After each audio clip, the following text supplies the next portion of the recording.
হঠাৎ করে একদিন বাবার সাথে আমি মাছের বাজারে গিয়েছিলাম। তো হঠাৎ আমার সেদিনই ইচ্ছে হলো যে আমি আজকে লোটে মাছের ফিশ ব্যাটার ফ্রাই টাইপের কিছু একটা বানাবো।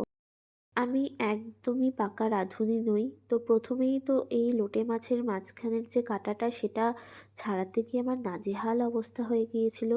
চাকু, কাঁচি সব নিয়ে বসেছিলাম। কোনোমতে সেই মাঝের কাঁটাটা ছাড়িয়ে উঠেছি।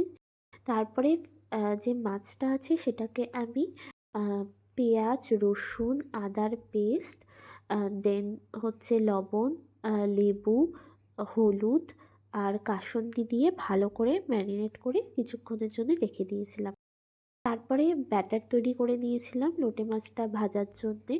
১ম এই ব্যাটারে দিয়েছিলাম ময়দা, বেসন, চিনি, লবণ, গোলমরিচ গুঁড়ো আর হচ্ছে আদা, পেঁয়াজ, রসুনের পেস্ট দিয়ে ভালোভাবে আ মিক্স করে দেন তাতে অল্প, অল্প করে জল ঢেলে আমি ব্যাটারটা রেডি করে নিয়েছিলাম। ব্যাটারের যে কনসিস্টেন্সিটা আছে সেটা আমি যথেষ্ট গাঢ় রেখেছিলাম। তারপরে একে, একে করা মাছগুলোকে আমি ব্যাটারের মধ্যে কোট করে তেলের মধ্যে ছেড়ে দিলাম। তেলটা আমি মিডিয়াম আঁচেই রেখেছিলাম। এইভাবে তেলের মধ্যে যে লোটে মাছগুলোকে ছেড়ে এইরকম আনপ্রফেশনাল ওয়েতে আমি বানিয়েছিলাম লোটে মাছের ফিশ ব্যাটার ফ্রাই।